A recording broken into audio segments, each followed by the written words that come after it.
जब मंदिर की दान पेटी में एक भक्त का फोन गिर जाता है, फोन भी आईफोन, और वो उसे वापस मांगने मंदिर प्रशासन के पास जाता है, तो प्रशासन कहता है फोन भगवान का हो गया।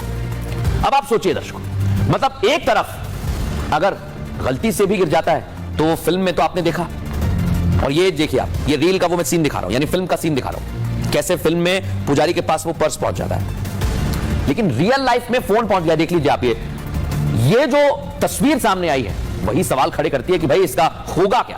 पहले आप इससे जुड़ी हुई रिपोर्ट देखिए कि घटना कैसे घटी, फिर आगे बताएंगे।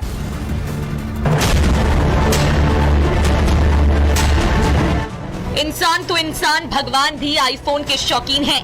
ऐसा हम नहीं बल्कि मंदिर के पुजारी का कहना है। दरअसल तमिलनाडु के चेन्नई में एक भक्त का आईफोन दान पेटी में गिर जाता है, लेकिन जब वो फोन वापस मांगता है तो मंदिर प्रशासन उसे भगवान का चढ़ावा बता देता है। चेन्नई से सामने आया ये मामला बिल्कुल बॉलीवुड की फिल्म पीके की तरह है, जहां मंदिर अभिनेत्री अनुष्का का पर्स लौटाने से इनकार कर देता है, और अब रियल लाइफ में भी ऐसा ही कुछ हो रहा है। मामला सामने आने के बाद सोशल मीडिया पर मीम्स की होड़ मची हुई है। कोई इसे गलत बता रहा है तो कोई मजाकिया पोस्ट कर रहा है। गायिका नेहा सिंह राठौर का पोस्ट भी सामने आया है, जिसमें वो कह रही हैं कि अगर होम लोन के पेपर गिर जाएं तो लोन कौन भरेगा। इसके अलावा यूजर्स कह रही हैं कि अब भगवान भी आईफोन चलाएंगे, तो कोई कह रहा है कि अब दर्शन के लिए मंदिर नहीं जाना पड़ेगा। अब मंदिर प्रशासन इसे भगवान की संपत्ति बता रहा है, तो भक्त का कहना है कि फोन गलती से गिरा है, ऐसे में उसे फोन वापस मिलना चाहिए। अब दर्शकों, ये सवाल तो है, गंभीर है, और इसी पर ही अब बहस हो रही है। लेकिन मैं आपको बताता हूं कि आखिर रील और रियल में क्या हुआ। रील में क्या होता है, मंदिर के दान पात्र में पर्स गिर जाता है, देखिए हूबहू ऐसे दान पात्र होता है। और रियल में क्या हुआ, मंदिर के दान पात्र में फोन गिर गया, और इधर मंदिर के पुजारी पर्स भगवान का बताते हैं, और इधर भी ऐसा ही हो रहा है। सोचिए जरा, चौंकाने वाली बात है, मंदिर प्रशासन आईफोन भगवान की संपत्ति बता रहा है। दान पात्र में गिरी चीज भगवान की फिल्म में भी बताई गई, रियल में भी ऐसा ही हुआ। दान में मिली चीज भगवान का मानने की परंपरा है। अब ये परंपरा है, लेकिन बड़ी बात यह है दर्शकों कि अगर आप दान दे रहे हैं, चढ़ावा चढ़ा रहे हैं, तो ये आप स्वेच्छा से जो कर रहे हैं वो तो ठीक है, लेकिन यहां गलती हुई है। अब सवाल यह, विनायकपुरम के रहने वाले दिनेश परिवार सहित नवंबर में मंदिर दर्शन के लिए गए थे, और चढ़ावा निकालते वक्त उनका फोन गिर गया। वो कहते हैं उसके बाद उन्होंने मंदिर प्रशासन को सूचना भी दी। मंदिर प्रशासन ने कहा कि दान पेटी 2 महीने में एक बार खुलती है। जिसके बाद 20 दिसंबर को दान पेटी खोली गई, उसमें मोबाइल भी मिला, लेकिन मंदिर प्रशासन कह रहा है कि परंपरा के मुताबिक चढ़ावे में चढ़ी हुई चीज वो सौंप नहीं सकते। अब देखना यही होगा कि आखिर ये मसला कहां तक जाता है, बड़ा है। और कह रहे हैं कि अल्लू अर्जुन 1 करोड़ का मुआवजा दें, नहीं देंगे तो फिर हंगामा होगा। लेकिन सोचिए दर्शकों, इसमें छोटे ओवैसी की एंट्री कैसे हो गई है, ये भी आपको बताता हूं, क्योंकि हैदराबाद में हुई है भगदड़। एक तरफ है Allu Arjun superstar, film Pushpa 2 record पर रिकॉर्ड बना रही है, तो दूसरी तरफ फिल्म की स्क्रीनिंग के दौरान मची भगदड़ के बाद अल्लू अर्जुन कई लोगों के टारगेट पर आ गए, और टारगेट अब तेलंगाना की राजनीति में सक्रिय नेता भी करने लगे। सोचिए आप, अपनी राजनीति चमका रहे हैं। भगदड़ के बाद अल्लू अर्जुन कई बार घटना को लेकर दुख जता चुके हैं, ये भी बता चुके हैं कि उनकी कोई गलती तो नहीं है, फिर भी वो पीड़ित परिवार की मदद का ऐलान भी करते हैं। लेकिन इसके बाद भी वो निशाने पर हैं, निशाना उन पर साधा जा रहा है। क्यों साधा जा रहा है, ये मैं आपको बताता हूं। इसका कारण क्या है दर्शकों, इसका कारण आज मैं आपको बताता हूं, दिखाइए जरा। एक तरफ है अल्लू अर्जुन और दूसरी तरफ है रेवंता रेड्डी। 2 लाशें गिरने के बाद भी फिल्म देखने पर अड़े रहे रेवंता कह रहे हैं अल्लू अर्जुन को। फिर छोटे ओवैसी भी मैदान में आ गए, कह रहे हैं कि लोगों की मौत का भी असर नहीं पड़ा।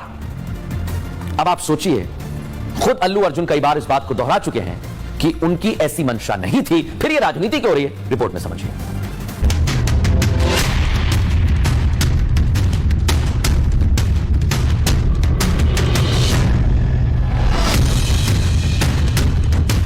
पुष्पा 2 की स्क्रीनिंग के दौरान संध्या थिएटर में मची भगदड़ के बाद पुष्पा यानी कि अल्लू अर्जुन को जेल जाना पड़ा। एक रात सलाखों के पीछे रहना पड़ा, लेकिन अब उस भगदड़ को सियासी रूप देने की कोशिश होने लगी है, और कोशिशें की जा रही है तेलंगाना में ही। तेलंगाना के सीएम रेवंत रेड्डी ने विधानसभा में अल्लू अर्जुन को लेकर टिप्पणी की और कहा कि पुलिस ने भगदड़ के बाद स्टार को वहां से जाने के लिए कहा, लेकिन अल्लू अर्जुन पूरी फिल्म देखने पर अड़े रहे। చివరికి ఏసీపీ కోపం వచ్చేసి మిమ్మల్ని एसीपी ने गुस्सा करके थिएटर वालों को हटा दिया, कहा कि हीरो को बोलिए ऐसा हो गया, बाहर आप निकलो, तुरंत आप चले जाओगे तो लोग चले जाएंगे, तो हम इससे ट्रैफिक और लोगों को कंट्रोल कर सकते हैं। సినీ అభిమానులు जब तक आप बैठेंगे बाहर कोई भी नहीं जाने वाला। ये बहुत दिक्कत की बात हो रही है। नहीं नहीं, मैं पूरी फिल्म, हीरो तो नहीं गया थिएटर छोड़कर, नहीं, हमें तुरंत अरेस्ट करना पड़ेगा, 2 लाशें गिर गया बाहर। సిటీ కమిషనర్ నాకు చెప్పడం జరిగింది అధ్యక్ష। सीएम रेवंत रेड्डी के साथ असदुद्दीन ओवैसी के भाई अकबरुद्दीन भी मैदान में उतर गए। मैं नाम लेना नहीं चाहता वो मशहूर फिल्म स्टार का, क्योंकि मैं अहमियत देना नहीं चाहता, लेकिन सर मेरे इंफॉर्मेशन के हिसाब से वो फिल्म स्टार गए थिएटर को पिक्चर देखने के लिए, बैठे हुए थे, गड़बड़ हुई, उसके बाद पुलिस वाले आकर बोले कि भगदड़ हो गई, स्टैम्पेड हो गया, 2 बच्चे गिर गए हैं, एक लेडी मर गई है। तो उसके बाद में वो फिल्म स्टार पलट के ऐसा मुस्कुराते हैं और बोलते हैं अब तो पिक्चर हिट होने वाली। राजनीति के बीच अल्लू अर्जुन कई बार हादसे को लेकर दुख जता चुके हैं, पीड़ित परिवार को मदद का ऐलान कर चुके हैं। अब सवाल उठ रहा है कि बार बार उस मुद्दे को लेकर तेलंगाना में क्या पॉलिटिकल पिच तैयार करने की कोशिशें की जा रही हैं।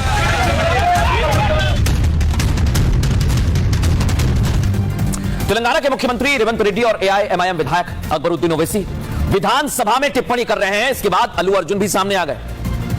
अपने जुबली हिल्स के जो उनका घर है वहां पर उन्होंने प्रेस कॉन्फ्रेंस की और फिर एक एक करके सबको जवाब दिया। सुनिए जरा अल्लू अर्जुन क्या कह रहे हैं। And I'm here not to blame anybody. I'm not here to be against any department or any political leader or individually or the government. No, not at all. I'm actually very thankful for the government because they've been very supportive to the film industry, and I'm very thankful for all that. This is just to state, there's a lot of misinformation, there's a lot of false allegation, and there's a lot of, communication gaps and, thinking that, and there are a lot of misquotations which I have not said. It's just to clear that I have not said anything like that. Please don't judge me. Allu Arjun ने तो सफाई दे दी है। दर्शकों अब देखना होगा कि इस मसले को लेकर जब तक पुष्पा 2 चल रही है क्या तब तक ही विवाद होता रहेगा। बहरहाल खबरों में आगे बढ़ेंगे और आज आपके लिए एक दिलचस्प खबर लेके आया हूं। आपने एक फिल्म देखी होगी अभिनेता आमिर खान की। फिल्म का नाम है पीके। ये है वो फिल्म और फिल्म ने सबके दिलो दिमाग पर असर छोड़ा था, करोड़ों का बिजनेस भी किया था। और फिल्म का एक सीन था। सीन क्या था दर्शकों? आमिर खान बतौर पीके मंदिर में जाते हैं, अनुष्का शर्मा दान पेटी में अपना पर्स गिरा देती है और उसके बाद दान पात्र को खोला जाता है तो मंदिर के पुजारी कहते हैं कि पर्स में रखे पैसे भगवान के हुए। ये तो फिल्म की कहानी थी, लेकिन रियल लाइफ में भी कुछ ऐसा ही हुआ।